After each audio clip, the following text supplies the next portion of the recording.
Hello, very welcome to Progress Junior Golf with Content Live Golf. My name is Steve Jackson, and this is Ian Waterhouse. Hello, everybody. Steve, episode 11. Here we are. I'm excited. Absolutely. Again, we're back. 2 weeks since the last one.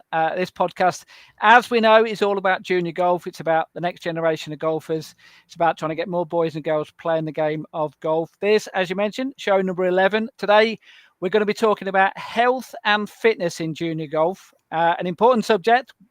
We like to pick important subjects, but this is a big one because you're supposed to be fit, aren't you, to play golf? Well, are we? And in particular, our junior golfers, because it's important that they stay fit to make sure they don't pick up injuries. And also by being fit, it means you become a better golfer, hopefully. So now, I know nothing about this. You're a bit more of an expert on fitness than myself, aren't you? Just explain why.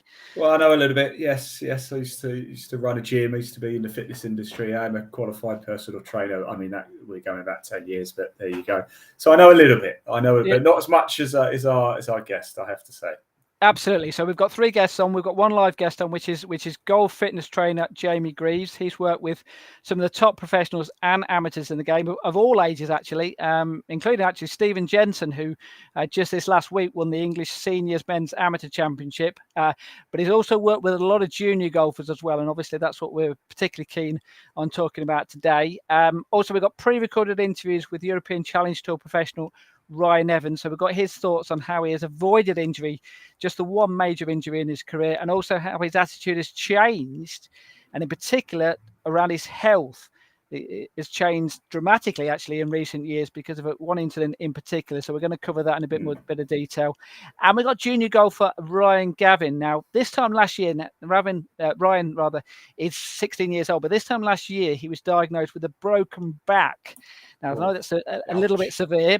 Yeah, absolutely. Caused by playing perhaps a little bit too much golf with a swing which wasn't quite suited to the power that he was putting through the golf ball. So we've got a real fascinating interview with him. Touch wood, there is some wood in front of me. He's okay now. He's been playing earlier this season and he's been doing really well. But really good to talk to him about that. But first things first, though, we need to cover that junior golf news then. Actually, first of all, we'll start off with a men's competition. It starts tomorrow. That's the English Men's Open Amateur Championship, also known as the Brabazon Trophy. At Saunton Golf Club down in Devon, 144 players taking part in it. Actually, how about this? The last time it was played at Saunton, which was in 1997, the winner, I think, was a guy called David Park. Second place was a guy called Jeff Ogilvie. I don't know if you've ever heard of him. No way. Won a major championship. No. That's some knowledge. That is some knowledge. Absolutely. And the person who finished third was somebody called Sergio Garcia. I don't know if you've heard of him as well. So. Sergio. See you next month, Sergio, at Centurion. Absolutely. Oh, is that right? Is that right? Okay. That might get a mention a little bit later on in the news. But anyway, right. Sam Bairstow is the reigning champion there. Now, like I said, it's going to be absolutely, yeah. Like I said, there's going to be some juniors playing in that. One of them in particular, and this is actually relevant for what we're going to be talking about a little bit later on, is Jack Wally from Rotherham. He won the Northern Qualifier at Panel Golf Club. He's 18 years old. He's only just come back though from an injury.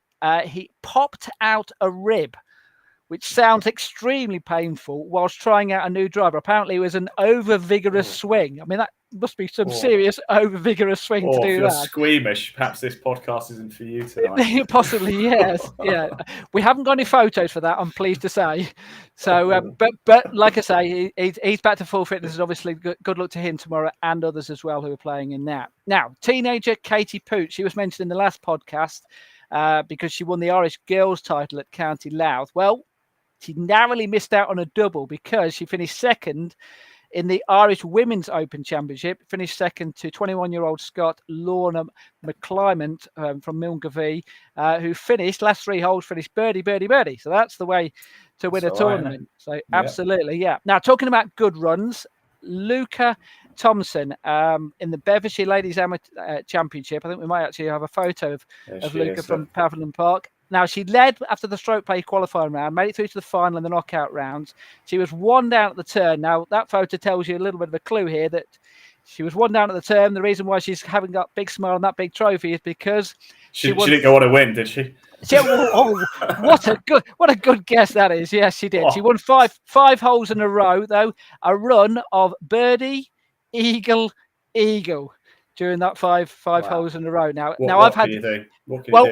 I've had 2 eagles in my life, and she managed to match that in 2 holes. So there you go. Those eagles were off your provisionals as well, and they were net eagles as well. Yeah. Yeah, so well done to her. Another golfer who also went on a really good run. This time, actually, at the start of his round was Matty Dodberry, Royal Liverpool. He was playing in the Cheshire Men's match play final. He won the first 5 holes in that. Eventually went on to win 7-6 against Fraser McLeod. That was played at Asbury Golf Club. Now, that's a county championship. Actually, there's been lots of county championships in the last few weeks or so, men's, ladies in particular, but also juniors as well. And there will be more coming up over the next few months or so. So good luck to all those boys and girls out there playing in these events. Even if you've not got a chance to win, it's a really good opportunity to gain some experience of playing in some big competitions. So best of luck for everyone out there. Now, talking about experience then. Ping Welsh Junior Tour. They had their second event of the series. Once again, I think we've got a photo here of the Lantrescent and Pontyclun because they did particularly well in this competition. Dylan Jones, he's the one on the right there. He just missed out on 3rd place in the under 14 category. He shot 36 points, but his clubmate there, the one on the left, Geraint Barnes, won with a magnificent total. We love the big totals in this podcast. 46 points, so really well done to him there. Fair play, yeah. And you can see there the second place was 38 points, so that's how many points he won by there. Yeah. So heck of a standard they're setting there. Now, how old are they, Steve? Sorry, how old is it? That's the under 14 category, so I'm guessing they're either 13 or 14. Yeah. So there's 100. I think there's under 14, under 12, under 10, and under 8 categories there. But they were the best scores. Now, staying with Welsh golf, because we are going to be doing a podcast on junior golf in Wales, as we well know.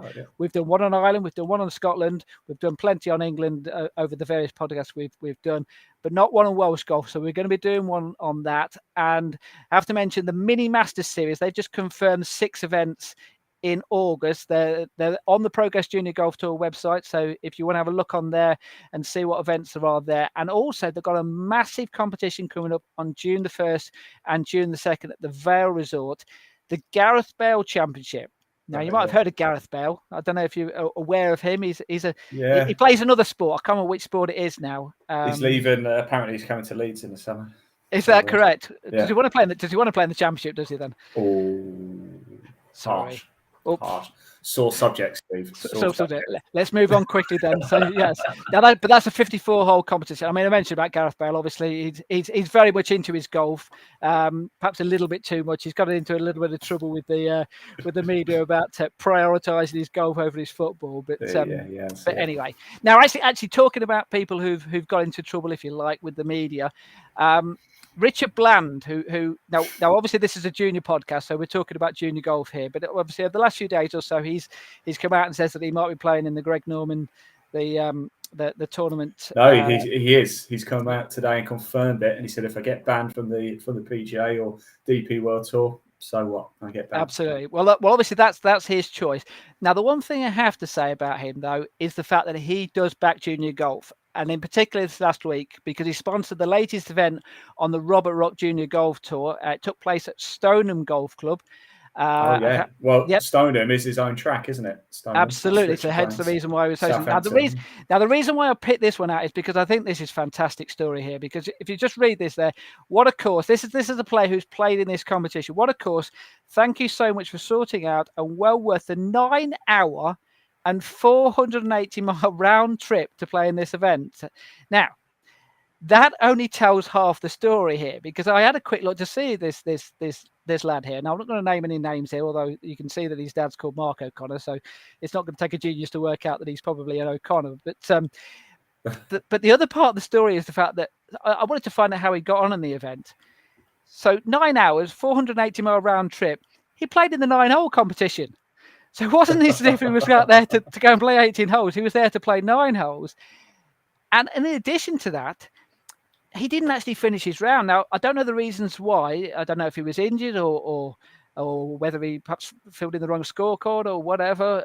But he didn't actually finish in the places because he didn't complete his round. So I have to say, hats off to him for taking the photo. Really enjoyed it, putting the message on afterwards to say that he enjoyed it. And I think that's inspirational for a lot of people out there, that, even if it doesn't go quite well for you on the day, you can still enjoy your golf and you can still go and have a great time.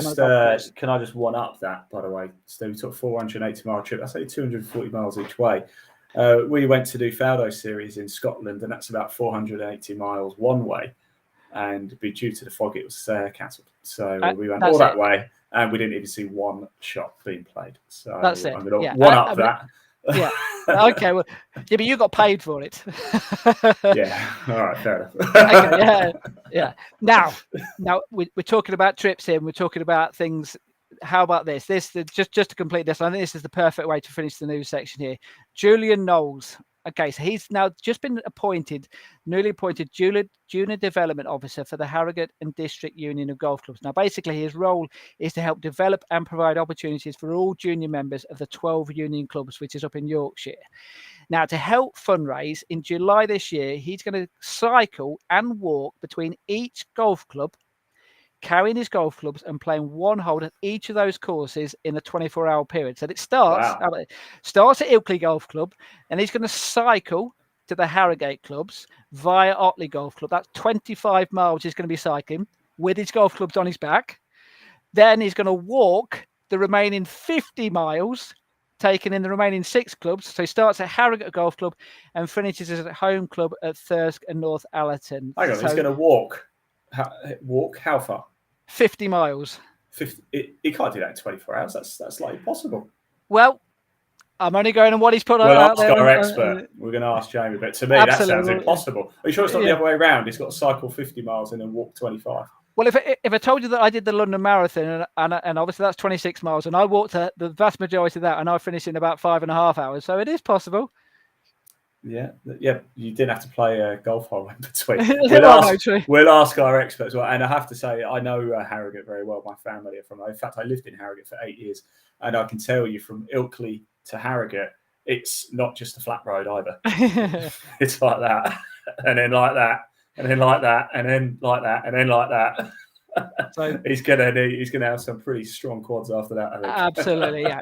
But it's got a GoFundMe page. His target is £1,800. I think he's going to raise a lot more money than that. So well done to him. I think that's really inspirational. And from the Progress Junior podcast, we pass on our best wishes and hope that he raises as much as he possibly can.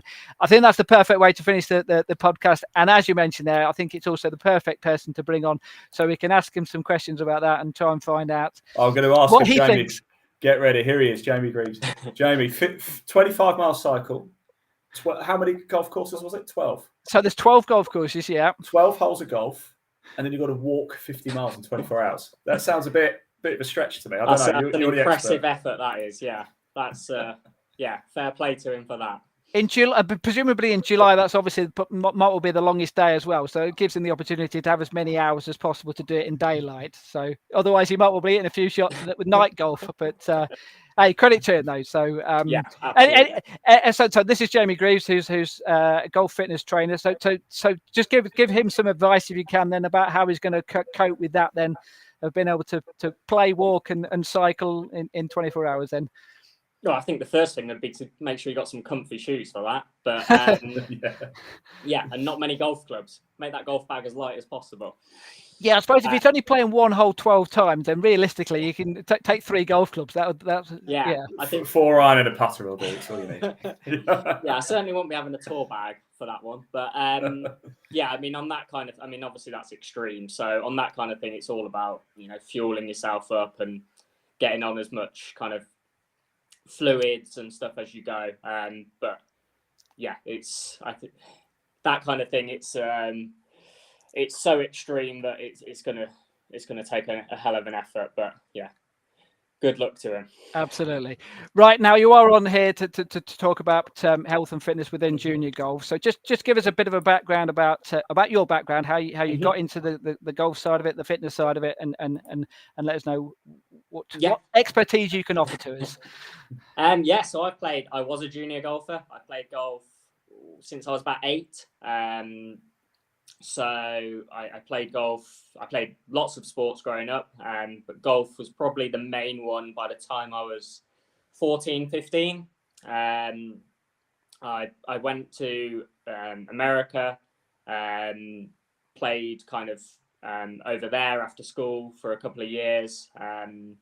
Got to a good standard, kind of, you know, plus figures. Played in some decent amateur events and stuff, but wasn't, you know, a good enough level to kick on, especially, you know, when I was over in America. Kind of realised that.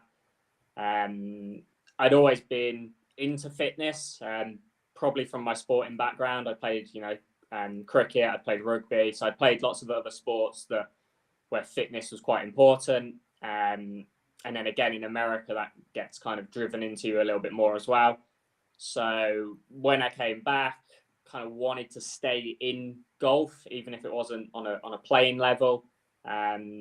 So I went down the kind of strength and conditioning route. At the time, it wasn't probably as recognized as it is now. I think over the last few years, certainly in the last couple of years, with kind of things like what Bryson has done, golf fitness has, you know, really come to the forefront. But probably 5-6 years ago when I started doing it, especially here, it wasn't probably quite as well known. And yeah, that was kind of my route into it, so to speak. Been quite fortunate over the years to have picked up some good golfers and some far better golfers than myself, and been able to kind of help them on their way. But I kind of work with everyone really, all different ages, all different abilities. I think youngest person I've trained is about 7 or 8, going up to kind of about 80. So kind of everything really. But yeah, certainly worked with a fair few juniors. Quite a lot of my current clients are, you know, junior golfers, aspiring kind of college and tour players, that kind of thing. And how is that different from dealing with a junior golfer to an adult golfer to even to a senior golfer? Mm-hmm. I think it depends why you're coming to see me. So, you know, I have a few different kind of categories of player. You look at the senior golfers that I work with, generally, you know, they would like to hit the ball further. Obviously, I don't think I've yet to meet a golfer that wants to hit it shorter. So every golfer wants to hit the ball further, but the senior golfers, you know, maybe that's not as important as other things. They're going to value more the fact that they want to be able to walk 18 holes without, you know, becoming too tired, without stuff aching too badly. They're going to value the fact that they want to still be able to play golf, and maybe decent golf, into their 60s, 70s, 80s, maybe even, you know, beyond. That is one of the great things about golf, is that you can, you know, if you are fit enough, you can play golf into your 70s, 80s, even 90s. And I think when, you know, the senior golfers start to realize that, and that's maybe the forefront of their mind. The tour players, again, obviously they want distance. There's quite a lot of correlation, strokes gained and stuff, that the longer hitters generally are going to be higher up the money lists. They're going to have more chance to win tournaments.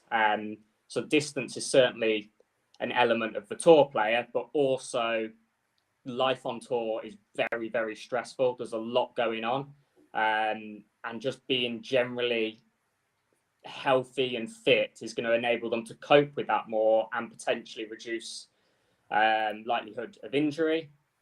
And then when you come into the junior section, again, I think the junior section distance is the real one. You know, most juniors want to really smash it.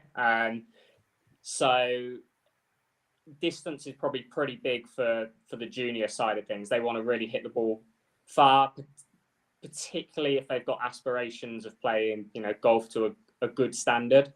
The way that golf has shifted over the years, the juniors growing up now, you know, if you can't hit the ball a long way, it's very difficult to get to a high standard of golf, and compete in these, you know, elite amateur professional events. Distance is now pretty much the main priority for most kind of up and coming players.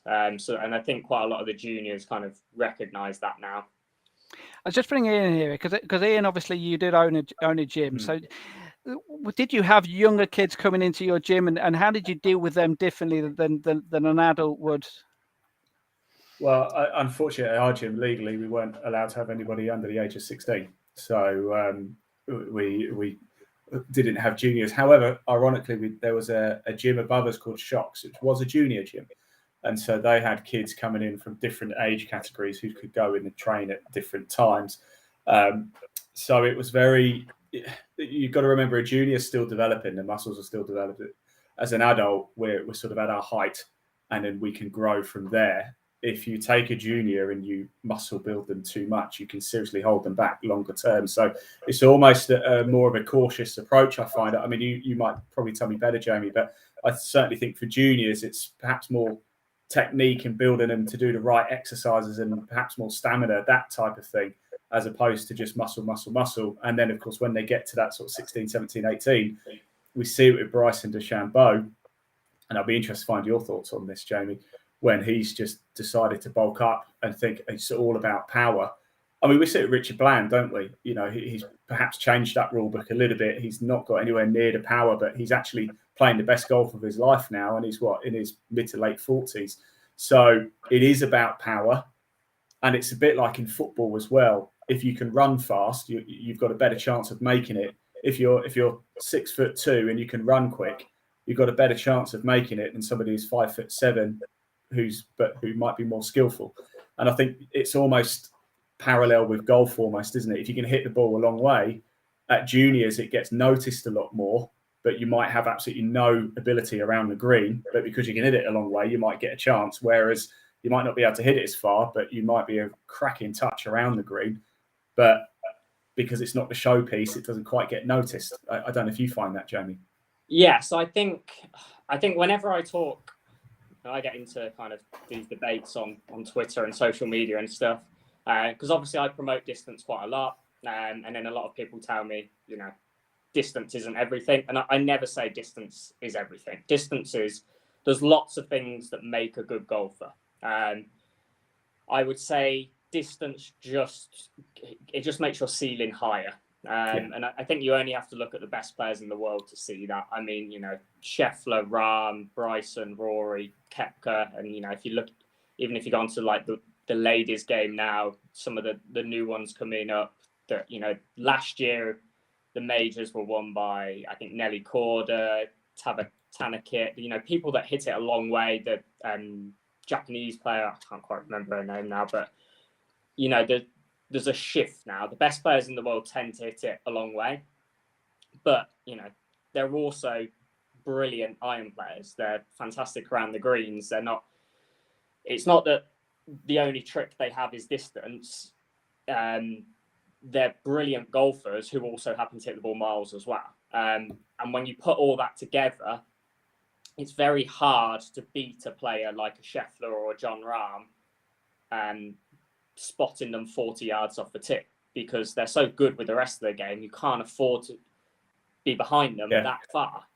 Over the course of a tournament or over the course of the season, you know, they are going to win. You are always going to get, you know, anomalies, and, you know, the shorter hitters will win events here and there because they'll just have great weeks. They'll hole everything, that kind of thing. But by and large, you know, the data will show you that distance has a pretty good correlation to club to earnings, to world rankings, to scoring average, all that kind of thing. I think you're right. What I'll say there, Jamie, and you probably better qualified. I think it's probably easier to teach somebody how to read the greens properly and approach the green from a shorter distance. It's easier to teach somebody to do that better than it is easier to teach somebody how to drive the ball further and straight off the tee. Do you know what I mean? Because, you know, I see it myself. We can all hit a worldie every now and again, but it will end up way over there, you know. So it needs to go that way and be a worldie, doesn't it? And that is really difficult. Actually, I don't know if you can line it up. We've got an interview with Ryan Evans where he talks almost exactly about that type of thing as well. Initially, he talks about the injuries that he's had, which have not been too many, just the one major knee injury. But he does go on and talk about how his game has had to change, and that's in very recent years, just in the last 10 years since he's turned professional, about how he's had to change his game and how he's having to play against players who are doing that. I don't know if you've got the interview there, Ian, at all or not. I have. Sorry, which one is it? We've got two in, haven't we? Yeah, it's the first one from Ryan Evans, the fitness one. Fantastic. I'll play it now. It's bad luck that I've torn my meniscus. I don't think it could have come from anything really. I can't see how. Oh no, if I was training and had stronger legs or stronger this, it would have prevented it. It was just one of them things that's happened. But touch wood, I've not been injured my whole career. And I've really not done a lot of fitness, which I'm not saying don't do fitness, but what I'm saying for me, whenever I've gone down the route of trying to get stronger and stuff, I've started having shoulder niggles. So then I've had to take a couple of weeks off. I've had a couple of bouts of sort of niggles here and there. I mean, the shoulder one was the biggest one. I started doing some shoulder presses and trying to get, stronger up shoulders and arms and things. And then I felt pain when I was swinging. I was like, right, I need to stop. And then I stopped, didn't go for a couple of weeks, pain went away. And then it was kind of like, I haven't really gone back to it. So I'm not saying don't do the fitness side, because it's proven that the guys that are athletic, getting stronger, getting quicker, getting faster, are out there smashing it. But I don't think it's for everyone. I 100% do agree with it can prevent injuries.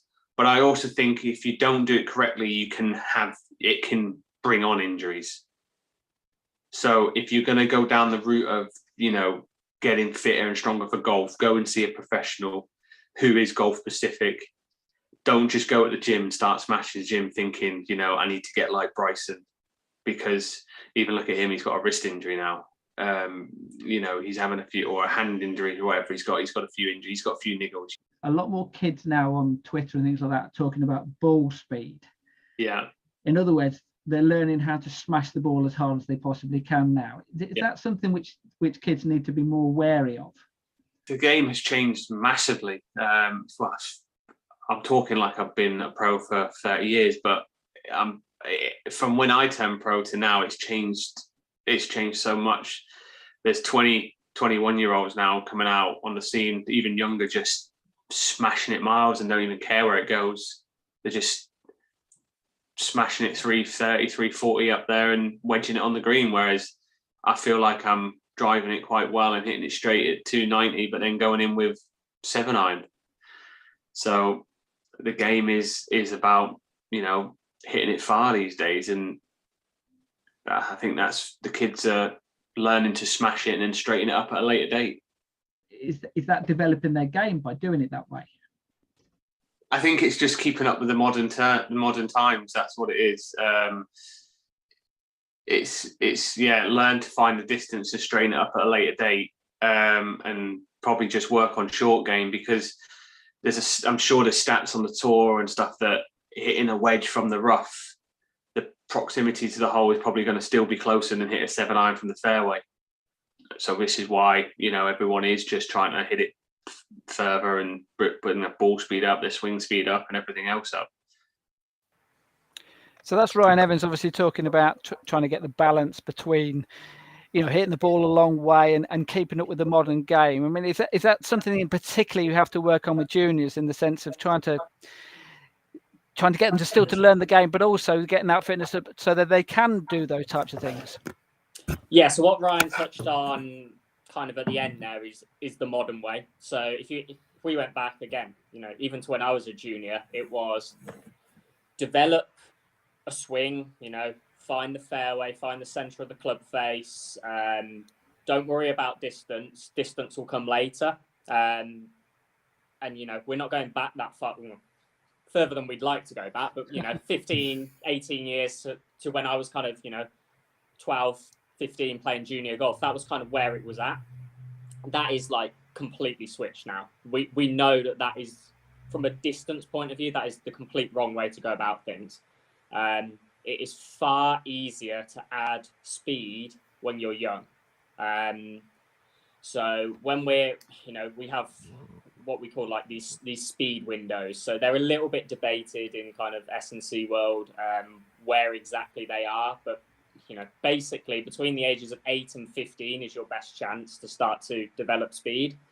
So if you take the old school approach of make your swing technically sound, look pretty, find the middle of the fairway, and then when you get to 16, 18, start to add speed, you've missed your window.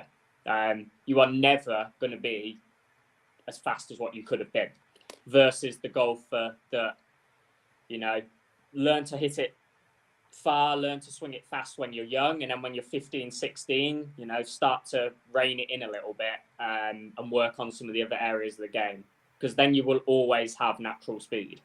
So it's a complete flip reversal to even going back 15 years. Now, I know that you've done a lot of fitness work in recent years with Charlie Hull. Now, I've known Charlie from a very young age, and I know that her coach, at a very young age, basically, with her dad's help as well, basically taught her to hit the ball as hard as you possibly can, and then the straightening will come as and when you can take it back. You can't go the other way. You can't learn to hit the ball harder after you've learned to hit it straight, kind of thing. Now, but having said that, is that something which now you have to? As kids, it's. I mean, I remember the other way around, many years ago, but I was hitting it all over the place because I was trying to spank it as hard as I possibly could. So how difficult is it to get into a child's head, the fact that, because you are dealing with a child there, aren't you, sometimes? Yeah. But yeah, there is, Charlie, I've had this conversation with Charlie actually about that was basically one of the best things that she could have done in line with her coach, in line with her dad at the time, about developing speed, and that has carried over to other things as well. Charlie has natural speed and power in certain gym movements as well, and it's all because of the developing that explosiveness, that fast twitch kind of thing when you were kind of younger. Very similar to like Lexi Thompson done a similar thing. She grew up playing with older brothers and basically she was made to play off the same tees as them. So she's learning to hit the ball a long way from an early age. I think she started playing on the LPGA tour when she was like 13, 14. And she was one of the longest out on tour already at that age.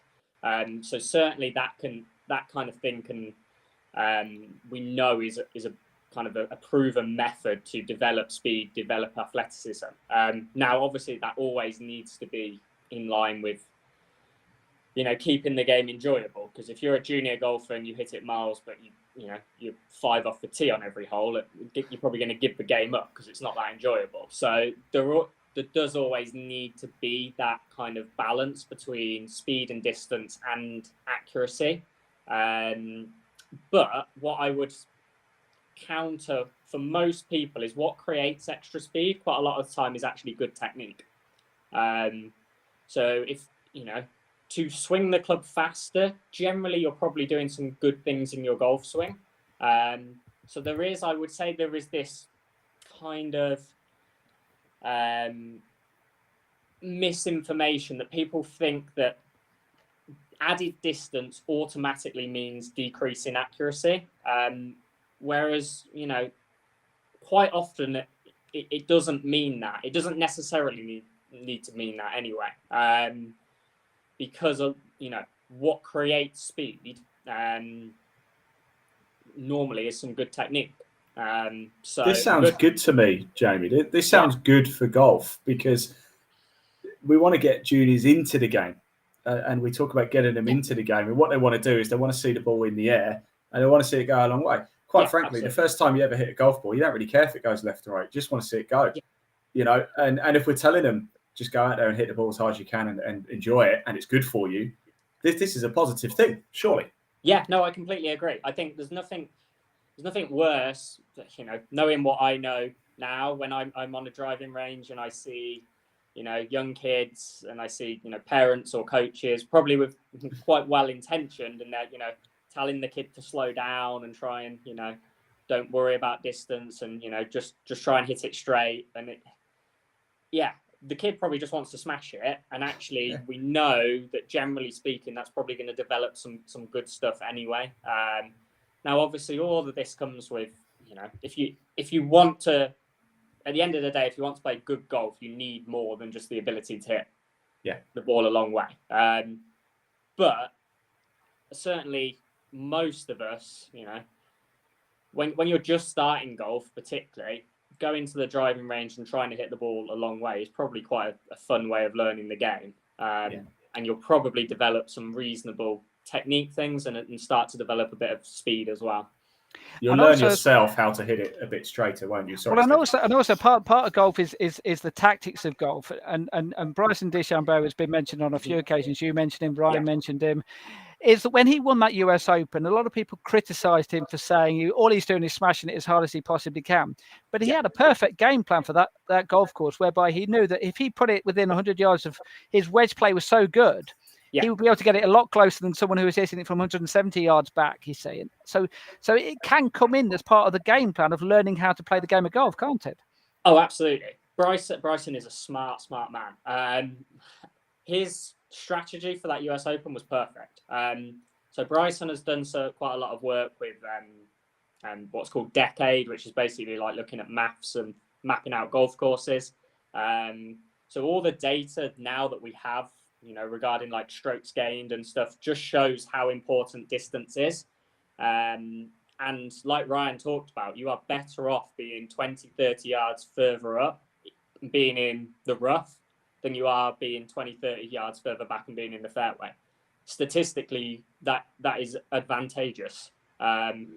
So a lot of times now it's less about, you know, hitting fairways more than staying out of trouble, basically. If you can hit the ball long and stay out of trouble, even if it's not necessarily on the fairway, probably over the course of a round or over the course of a tournament, that's going to be beneficial. And that's all Bryson done at Winged Foot. He hit it long. He ended up in the rough quite a bit, but those fairways were so hard to hit anyway that even the accurate drivers were missing a reasonable amount of fairways, but they were missing fairways where they had 200 yards into the green. He was missing them with 100 yards into the green. I've had a great idea here for the World Long Drive Championship. Rather than just smacking it down a straight lane, let's get them on a golf course, the longest golf course. Take away all fairways, make it all rough, except for the green. How good would that be? That would make for great watching, wouldn't it? But right now, the long drive thing's an interesting point because quite a lot of these long drive people are actually very good golfers. Kyle Berkshire, the World Long Drive guy, he was a NCAA Division I golf scholarship. He was like a +3, +4 golfer. So we have this, especially, you know, I'm quite active on social media. People have these things that these long drive guys are just like, you know, they play a different game. They're not very good at golf. Most of them are absolutely quality golfers, and that links in a little bit to like what I talked about earlier, where, you know, again, when you're talking about long drive, obviously there's a lot. You know, they don't have to deal with chipping or putting or anything, so they can afford to be incredibly, you know, big, strong guys and stuff. But their technique is very, very solid. And quite a lot of the tour players now are learning off the long drive competitors, the long drive coaches, the people that coach these long drivers. They're picking their brains, not necessarily to swing like a long driver, but, you know, can they start to implement a few of these technique points into their own golf swing to get them a bit more speed? Okay, now we have got an interview with a junior golfer called Ryan Gavin, who now we've talked about obviously learning how to hit the ball hard and things like that, but we also need to be wary of the fact that, as I'm sure you'll agree, you have to be wary with kids in the sense that they are growing. Ian raised the point there that as they're growing, their bodies are not quite developing. Now, this is a young lad who's 16 years old now. A year ago, he was diagnosed with a bad back. It's a fascinating interview I had with him earlier this week. Let's hear that, and then we'll get your opinions on not necessarily his case, because it is a bit extreme, but just on how you have to be very careful with juniors and how they develop as young golfers. Let's just hear about from Ryan.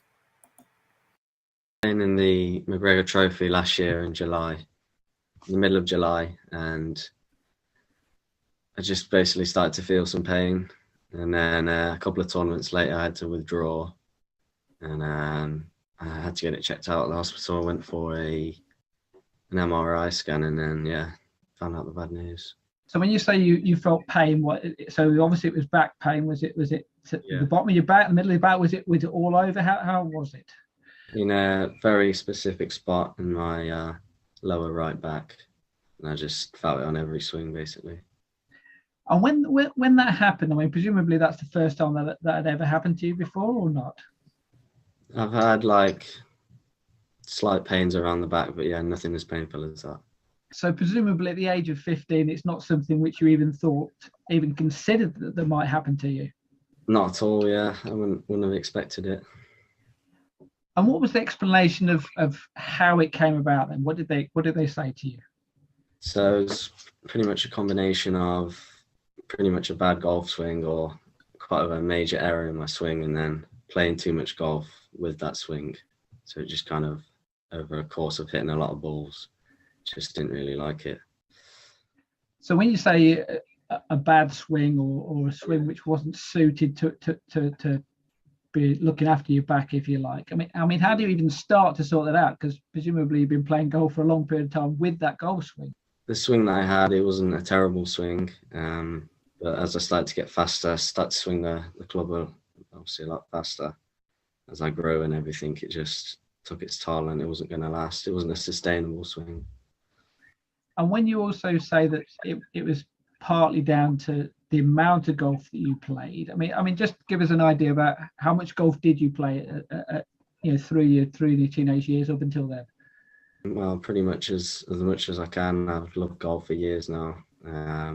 Always playing as much as I can. And it was in the middle of the golf season as well, so I was obviously playing a lot of multi-day events and hitting a lot of balls as well.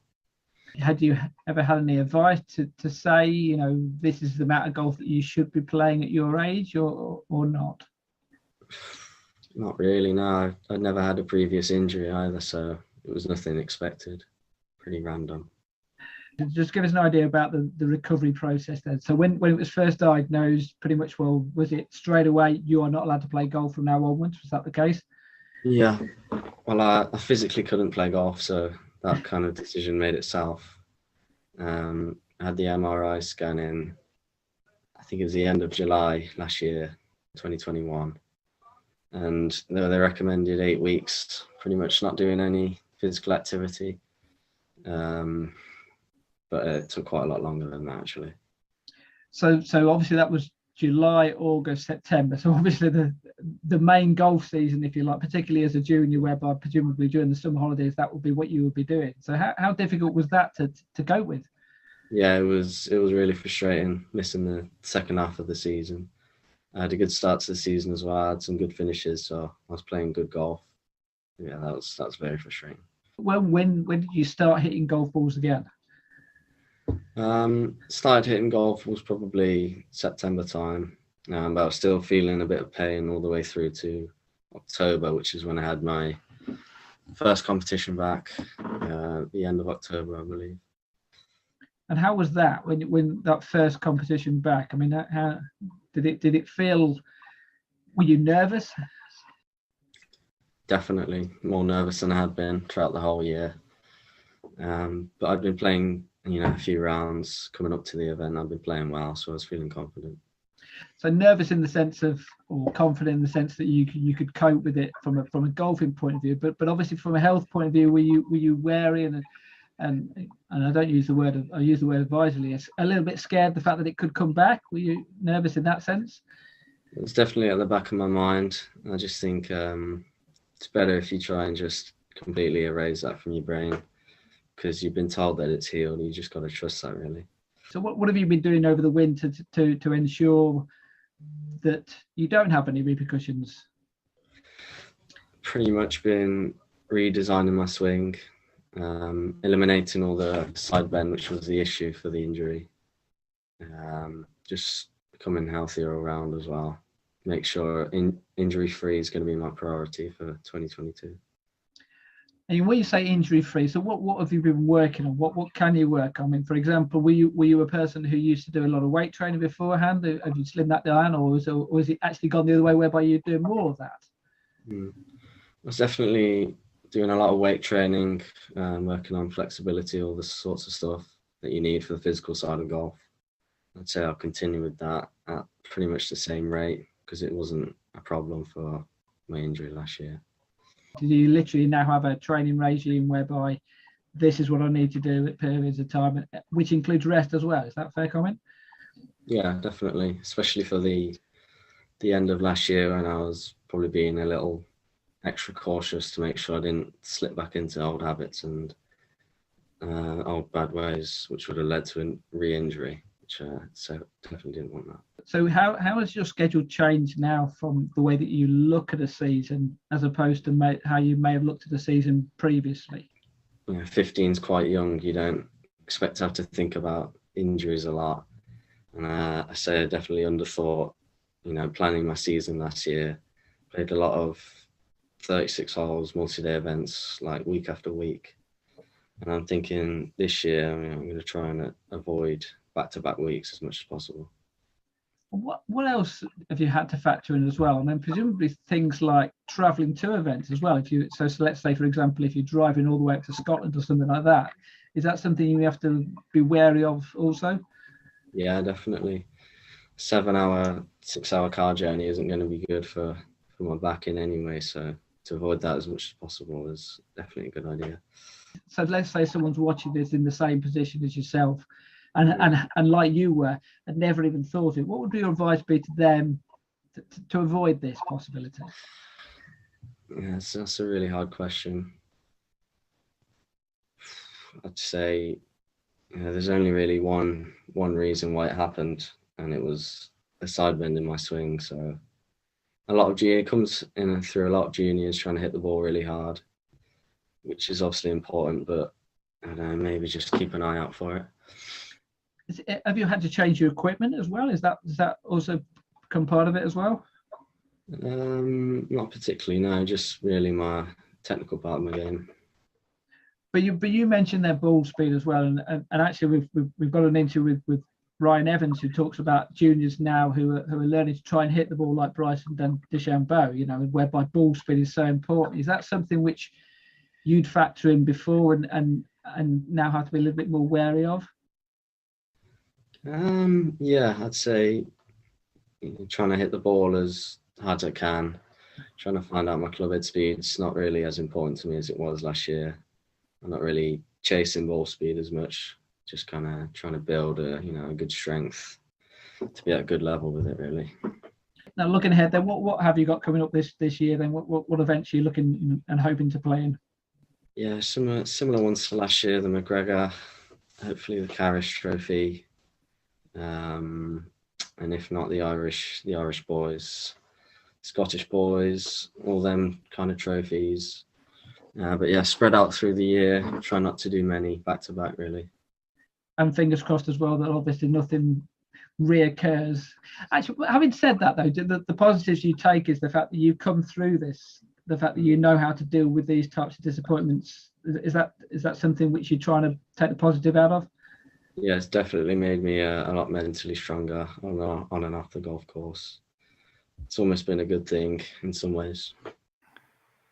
So that's Ryan Gavin there talking about his broken back. I mean, we're talking that's an extreme case there, and let's hope, fingers crossed, that doesn't happen to any juniors who may be watching this. And obviously you can't comment individually on that case there, Jamie, because you haven't worked with Ryan before. But I know that I'm fairly certain that you've worked with Adam Myers in Northamptonshire, who went through a similar experience when he was at college growing up. When he was 18, 19, I think he was out in the US, and basically he almost had to give up US college golf because he had a back injury as well. So it's not uncommon that juniors can go through this experience. So how much is it a balance of trying to make sure that they are aware of their own fitness at that age as well, though? Yeah, so I'm aware of Adam. I haven't actually worked with Adam, but I am aware of him. I think the first thing to kind of say is injuries. We can never prevent injuries. Injuries are multifactorial. There's so much that goes on injuries. We're never going to prevent injuries. Injuries will always happen. You can do all the right stuff and still get injured. And that's, we play sport, and that's one of the things that will happen in sport. People are going to get injuries, particularly the way that golf is going now. Probably injuries are going to increase because of the explosive nature of the game, because the speeds are going up, because of the volume of golf that's being played. So I was making kind of a few notes during kind of that interview. So firstly, you know, when we're swinging a golf club, about 8 times body weight is going through our back. So there's a lot of force that goes through the back, lower back in particular, during a golf swing. Where Ryan was describing it, lower right, that's quite a common injury site. So again, not talking directly at Ryan's case because I don't know that, but lower right is quite a common area for someone to get a back injury, particularly those that drive quite hard with the lower body. So for a right-handed player, as they kind of transition down into the downswing, they drive very aggressively with their legs forward and up, and then their right shoulder would kind of fall down, and that would compress the lower right-hand side of the spine. So you'd end up with that kind of 8 times body weight generally going into that specific area. So that's where probably he's talking about mechanics and trying to eliminate side bend and probably less pelvis kind of elevation and trying to make kind of more length through that right-hand side.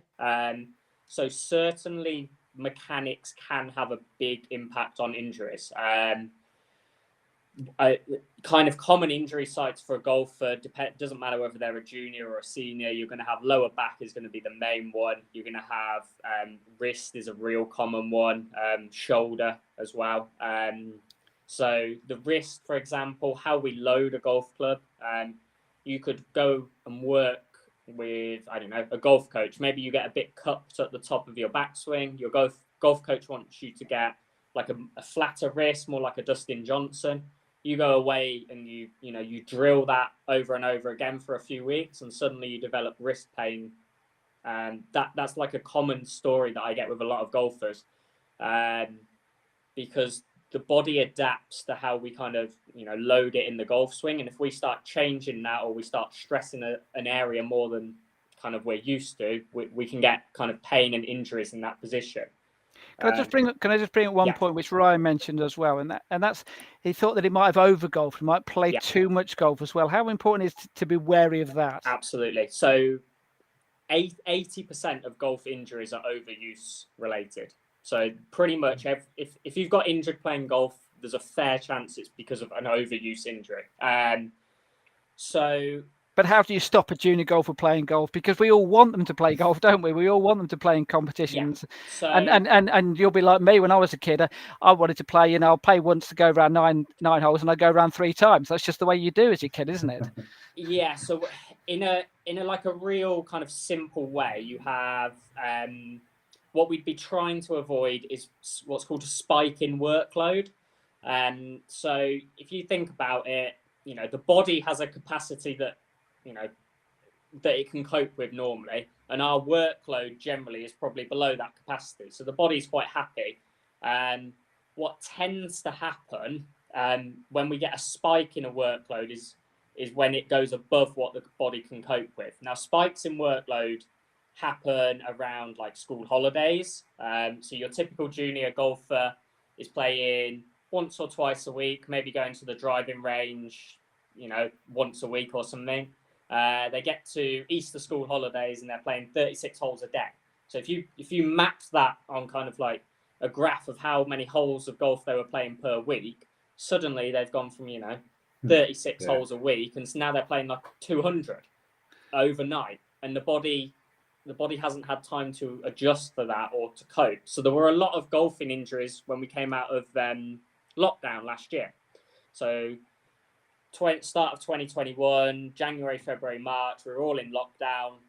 Most golfers, they weren't hitting any golf balls because I think, the first time we had lockdown, everyone got a golf net and was working on their golf swing, and we were all kind of trying to be really good. And then by the third one, by the start of 2021, I think most people's nets were probably in the garage. They'd quit on that. And so, golfers we didn't make any golf swings for 3 months. Golf reopened late March 2021. It was boiling for the first few weeks as well. So again, you had these golfers that weren't used to playing. They weren't used to making golf swings. They weren't used to playing rounds of golf, and they went nuts and they played, 6 rounds in a week, having not played for 3 months. and then they came in and saw me complaining that their back was hurting or their shoulder was hurting or their knee was hurting. So when we're looking at, overuse, which is a real big problem at elite amateur and professional level in particular. So when you're playing, elite amateur stuff, professional, you're playing week in, week out, 3-4 round tournaments, practice rounds, travel, stress of competition. Maybe you're not sleeping well because you're in hotel rooms, unfamiliar circumstances. If you're playing on tour, you might even be jet lagged because you're on. There's a lot of stuff going on. Plus, you're expected to play all these rounds of golf as well. So there is a lot of kind of expected of the body. So the best way to mitigate that really is to firstly be aware of that and, try as much as you can not to do anything too crazy. So I'm always kind of talking to my players about being aware of these things. I was going to say, how much of that is talking to? We've done a podcast on parenting. How much of that is talking to the parent as well? Because the parent's the one who's at the end of the day is the one who's going to have to say yes or no to the kid, isn't it? Yeah, I think knowledge is a big thing. Like most people don't realize this. Once I explain it to them, and you start seeing it, and you're like, oh, that makes sense. I've gone from not making many swings to now making hundreds and hundreds of swings. I can see why the body might need some time to adapt for that. I think it's just something that people don't have knowledge on and they don't think about. They only think about it once they've got injured normally. The other flip side of that is you can increase your body's capacity. So that's where strength training comes in. So I talked earlier, 80% of golf injuries are overuse related. Strength training can halve that basically, because you're getting your body stronger. It can cope with more stuff. Now, again, that doesn't mean if you strength train, you won't get injured. It just means that you can probably get away with a little bit more in terms of workload. So it's balancing those two things. It's trying to get as strong as you can and then trying to manage workload and manage all the other stuff that goes into it. So, Jamie, what should people be doing then? We talk about strength training. What should they be doing in the gym, or what can they do at home? Yeah. Or is it as simple as press-ups, or you tell us? I think that's one of the big things to get across is actually strength training for juniors is perfectly safe. So there is this thing in the fitness world. It's one of the most common questions I get from parents of junior golfers. My girl is 12, 13. Can she train with you? And the answer is always yes. So the kind of thing about, I would say it's still a very prevalent myth that, don't weight train until you're 16, don't weight train until you're 18. It is perfectly safe for, 8, 10, 12-year-olds to be weight training. It's not going to stunt growth. It's not going to do anything negative. That has kind of all been completely disproven. Can I just add to something? I would hope that you agree with me on this, though. But making sure that they get proper advice from someone like yourself about that. Yeah. So and again, a little bit like what Ian talked on earlier. That doesn't mean I'm going to put them load up a bar and get them back squatting straight away. When I talk about they can strength train, it doesn't necessarily mean they have to be doing that. But there's no reason that they couldn't be doing strength training. And like you say, it could be as simple as, doing some press ups from home. And that's generally speaking for certainly most of my junior golfers, when we're looking at upper body development, that is probably one of my go-tos is start doing some push-ups. And it would be, you'd want to try and make sure that it's, they're trying to learn good technique, because we have a great opportunity when we're young to, learn some good movements, get into some good positions. Most juniors are very mobile. Most adults aren't very mobile. It's not that we weren't mobile at one point, it's that we've lost it over the years. So if we can maintain that mobility when we're a junior all the way through our life, that's going to be beneficial. So, we're looking at maintaining mobility through kind of going through full ranges of motion, exploring movement, learning some solid techniques on exercises, having fun. So most of the time when I'm, working with juniors, again, it needs to be fun, because there's no point giving them a strength training plan like I would give an adult, because they're probably going to get really bored doing it. So it needs to be fun things. Fitness needs to be made fun, because if you can make it fun, when they're young, the chances are they might keep doing it through kind of later years. So I have a lot of my juniors doing jumping training. They'll be throwing balls around. They'll be having movement challenges like climbing stuff, trying to I've got hurdles in my studio that they have to kind of go over and under, like obstacle courses, that kind of thing. Trying to make it fun, explore movement, get a bit stronger, get a bit more powerful, and learn some good stuff to set them up later in life. Okay, now I said right at the start of this podcast, I think this is an important subject. So if you two don't mind, I think this is probably going to be the longest podcast we're going to do, because we're going to be about 10 minutes late here, because I really want to get to the interview with Ryan Evans, because it talks about something the reason why this podcast is called Health and Fitness, because we're not just talking about fitness here. There is a health aspect to it as well. And Ryan went through something 4 years ago whereby he had a bit of a health scare, which would involve cancer. And I think he's got a really important message about what needs to be done when he's out on a golf course. Just let's hear from Ryan about the experience that he had and what happened to him 4 years ago. My mum noticed like a little sort of freckle on the inside of my ear, which I didn't think anything of, but it actually started sort of growing in size. I mean, it wasn't massive or anything, but big for a freckle to continuously grow. So I went down to the local GP, spoke to a doctor about it.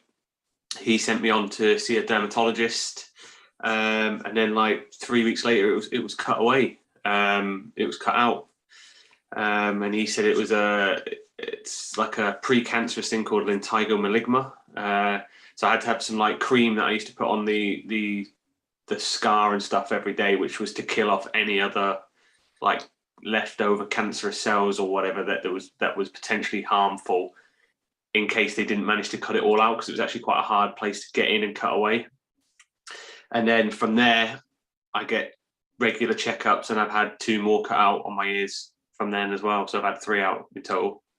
Presumably, this is something whereby, although you might have wore sunscreen and things like that, it wasn't something you were necessarily aware of at a young age. I never wore sun cream as a junior, never. And I was constantly always having blisters on the top of my ears that would bleed or peel off at some point. And it's just something I just didn't even think of as a kid. The last thing I wanted to do was get sticky sun cream on my hands whilst rubbing it in on my arms and my face before I'm playing golf, because obviously when you pick up a golf club, your hands are very slippy after you've touched sun cream. So I was kind of like, oh no, I'll be fine. To be honest, I didn't really think about sun damages when I was a kid, or when I was an amateur. It was just a case of just get on the golf course and play golf. How much has your attitude towards that changed since then? Since I've had them cut out, I will not play golf without sun cream on. Factor 50 is the minimum for me. It might be a bit overcautious, but I just don't want the risk of anything down the line, getting it again, making anything worse. Because when you read up about obviously skin cancers and stuff, it's horrible. It's the sun is very dangerous. Although we all want a nice tan and to look good, it's something you've got to be really, really careful with. So for me, I won't play a golf tournament without the bucket hat on, just to protect the ears. Obviously, if it's a windy, rainy day, then the choice of hat might be different. But when I'm traveling overseas and stuff, it's always factor 50 and get the bucket hat on. What would your advice be for a junior golfer who's playing golf, even in the UK? Because the sun, even though it might not seem it.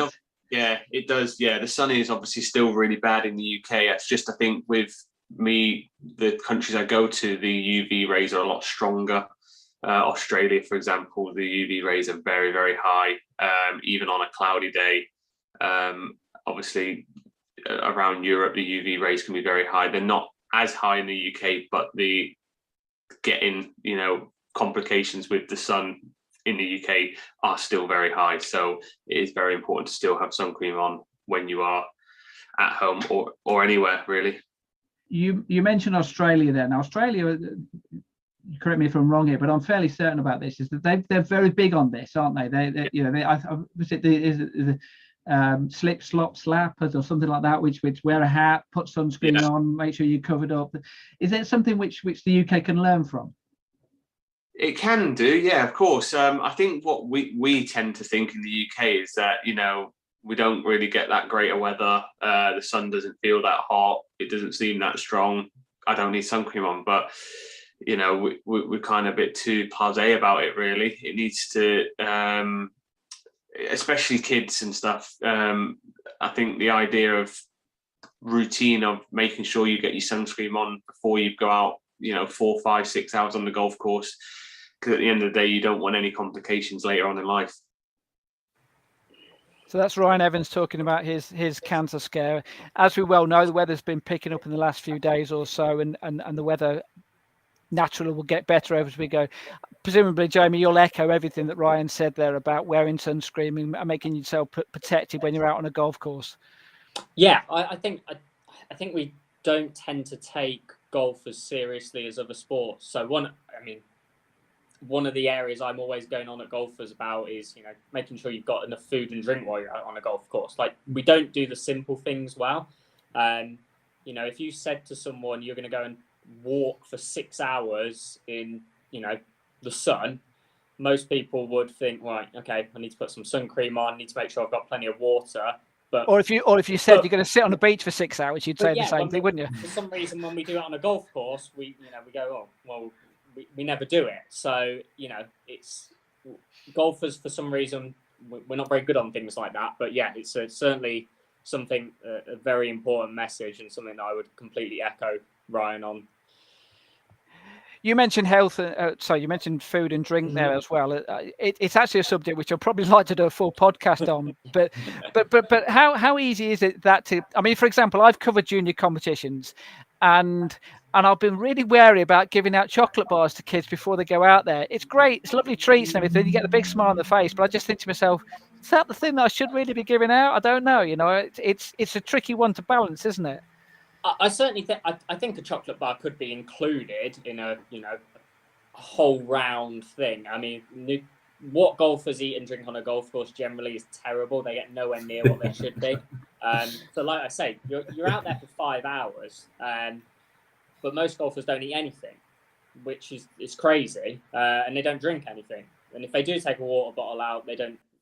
They forget that it's even in there. And also, they eat and drink after the point whereby they've got dehydrated or hungry, if you sort of mean. Yeah, so absolutely. It's too late almost. Yeah, so we only need to be 1% dehydrated for it to start affecting cognitive performance. So that's literally how we think. So golf is such a mental game, and you've got plenty of golfers playing golf dehydrated, thinking poorly. And, if you ask them, they're not going to say, oh, it's because I didn't drink enough water while I was out on the golf course. They think it's swing related. They think they picked the wrong club, all these kind of things. They'd never put it down to the fact that they hadn't drunk enough while they were around on the golf course, or they hadn't eaten enough food and they were feeling fatigued. It's one of the That's it then. That's the excuse for me. That's why I'm so crap. So actually, both me and Ian cover, we cover Fowler Series events, and we've covered other junior events and things like that. Is the fact that at some of these events, parents aren't allowed to go anywhere near their kids. Right. So how can they give that advice to them, halfway around and say, don't forget to have a drink, don't forget to have something to eat now? Because obviously, if they're not allowed to talk to them, it's almost like they have to give them the advice before they've even walked out there. I was actually having a conversation with an online client I work with on the Symmetra Tour over in America, and she said one of our big goals has been to get her to eat and drink more out on the golf course, and she's predominantly not very good on it. So this is something that I talk to juniors about. I also talk to tour players about, because the tour players are also not very good at it. It's something that in golf we don't seem to, if you were going to go and play football or rugby, you wouldn't have this conversation with them. They'd know that they need to prepare their body. They know that they need to get some fuel on board. But golfers, again, we're just not very good at it. And she actually said this week she had a caddy on board, which most weeks on the Symmetra Tour she doesn't. And the caddy, basically, the fact that she had a caddy on board, she got a lot more food and drink in her, because the caddy continuously was going, you haven't eaten in 3 holes, you need to, you've got all these snacks. Whereas when she's playing by herself, she gets so focused on the golf that she's got all these snacks that we've prepared in her bag, and she never eats them. And so, yeah, it is one of these things that you can have the knowledge, but like a little bit like what Ryan was talking about, he didn't want to get sun cream on his hands, so he didn't put sun cream on. A lot of times, golfers, they don't want to get the sandwich out their bag and eat it because they're thinking about their next shot. Whereas if they had a caddy there, they probably would eat and drink a little bit more. There's another podcast out there which we could probably do on mental health within junior golf as well. But just briefly, if you like, just give us an idea about how much the fitness side of it can help towards that. Oh yeah, absolutely. I mean, there's plenty of studies out there about fitness. It improves your confidence. It makes you feel good. There's a lot of work on there about fitness being very positive for mental health. And again, that's where I talked about, I like my clients, juniors, to try and enjoy it. I like, if you can set that precedent that actually fitness isn't a chore, it's actually something that you quite like doing, the chances are long term, which when I'm working with a junior golfer, obviously we're all after that short term success of, they're playing well this season, their handicap gets cut. But I like to have the kind of longer term holistic view of, they will be healthier and fitter individuals for life because of some of the things that they're learning and some of the habits that they're ingraining now. So if you can make it fun and they enjoy it, then they'll, they should stick with it, and it will have positive impacts off the course and on the course. I must jump in there as well, Jamie, and say fitness, even from a young age, I was very fortunate. My dad took me to the gym from a young age. I was 10, so when he first started taking me to the gym. Now, I was only allowed to use a couple of bits of cardio. I was able to use like the old rowing machine and the bikes. I wasn't allowed to use the weights or anything. But I'll tell you something, the feeling I got from even such a young age, and he took me every single Sunday. We used to go to the gym every single Sunday, and it was ingrained in me, and it was a routine. It's what we did. And I felt so good after those workouts. Even at 10 years old, I felt $1 million. We know it's releasing endorphins and all these things, but I can't stress enough to people watching that I'm a big advocate of fitness, and I generally believe that it doesn't cure everything, at all, but it goes a long way to helping things in a big way. And mental health is especially a huge one, because it makes you feel so good about yourself. And the one thing I'd say as well is the fact that there are some beautiful golf courses out there. Stick your head up and look at the golf course as you're walking around, as opposed to looking at your shoes when you're walking around, because there are a lot worse to be than out there on a golf course and looking at the beautiful, the wildlife and everything. And actually, I hope you're not going to tell me I'm wrong here, because someone told me this once, and I'm sticking to it, and I like the idea of this. It's the fact that the positive parts of your brain are towards the back of your head.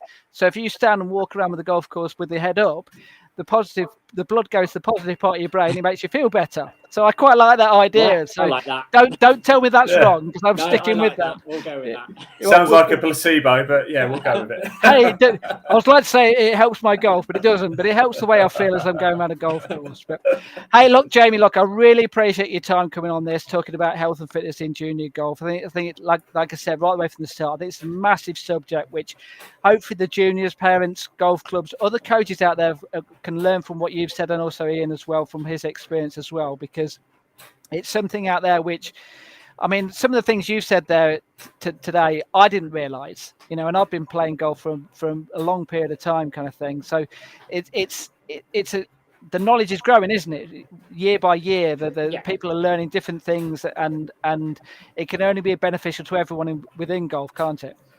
Yeah, absolutely. I mean, fitness for golf is very new relative to other sports. We're quite a long way behind, but it is getting better year on year, and more people are becoming aware of it.